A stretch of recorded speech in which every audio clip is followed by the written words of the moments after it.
Welcome everybody to the dungeon. I'm Robin. Today what we're going to be making is a bead the shape of a cube. And it's merely just the square bead that I had made before, but we're going to just thicken it up real good and play around with black and white. It's been a while since I've made another black and white. We had a comment a couple of weeks ago from Enrico. Hi Enrico. Hi everybody. And Enrico wanted to see a cube shape bead. It's all about the size. The bigger you go, the more you can do with it. However, the larger of a cube you make, the heavier the bead's gonna be. You can make a hollow cube. We'll wait on that because that does sound kind of interesting and easy to do too. Let's go ahead and make it solid so I can play around with some great black and white patterns. And yeah, and that's it. Thank you guys so much for watching and joining. I hope you have a wonderful weekend, and I'll see you next week back here in the dungeon.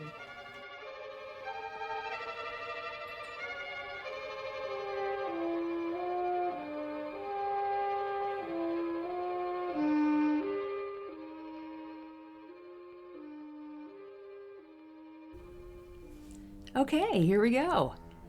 And I'm going to start out with the white today and just get the length of the cube that I want to make.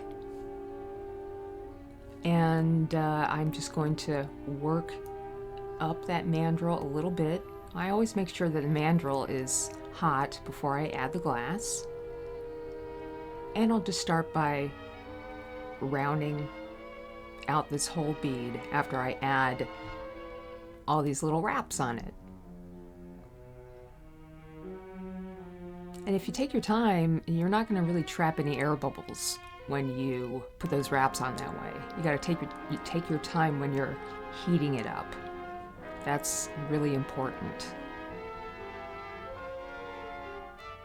And then it's funny because right off the bat, I was like, oh man, I did exactly what I said not to do. Don't make it too big. And I really didn't think it was going to start out being so big. I felt like my footprint was fairly manageable. And this is totally manageable piece. It works out really nice.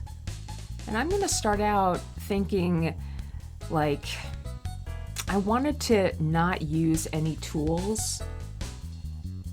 And of course, I'm going to use a tool real quick right now.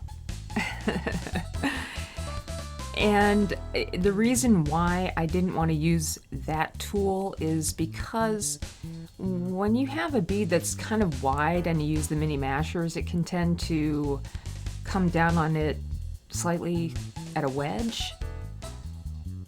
And I thought, well, maybe not everybody has all the tools that they need. So just from using the Marvering pad and pushing on it, I worked this whole shape out. And the white that I use is white number 204, made by Effetri.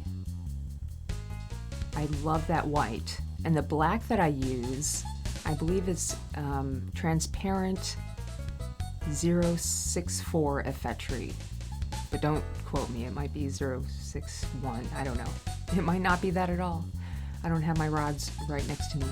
Anyway, so I'm gonna work this cube out just by flattening down everything into a square all the way around. Try to make it as even as possible, even if you have to look over to the side and see what's happening. Just don't try to look at it while it's super hot. You need to let it cool down a little bit, because I notice when people look at their beads at the side and it's hot, they tend to hold it at an angle, and the glass can shift so fast when you do that. So be careful. We're going to add a few more dots to the corners just to make them a little bit more cube-like and to help that shape. And right here, I do want to say, whatever happens while you're pressing down, just do not bend that mandrel. I cannot tell you how important that is. Make sure you pull your stringers before you do any black and white work. You think you're not going to need them? You never know. And it's always good to have stringers on hand. Sometimes I'll spend the first 10 or 15 minutes making stringers. And from here on out, it's really just heating it, pressing it down on the marvering pad just to cube it up, keep it nice and square on all sides the best you can. And then heating it up again and doing your edges. Now I felt like this little bead here needed a buddy, so I went ahead and made another one just in the reverse, so you'll see that here in a minute. But I just want to finish this up, and right here, when you're working those edges, I just wanted to say it's really important that when you're rolling that bead on the side of the marvering table or your little marvering pad, that you are not cutting into the bead release, because that can easily throw your bead or start to, what am I trying to say? Release your bead from the mandrel. And you don't want that to happen before you're finished making it. Trust me, it's happened. I have everything that I'm telling you, it's because I've done it before, and you just learn from those mistakes and move on.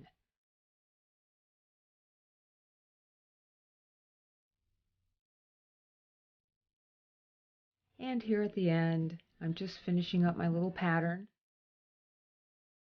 Every time you press that down, be really careful not to bend that mandrel. It's super important.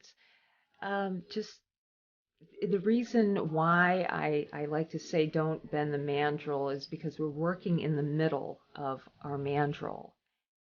And the mandrel will get hot, and when metal is hot, it's soft. It doesn't take much to bend that mandrel. So you're trying not to force anything. It's just a gentle pressing.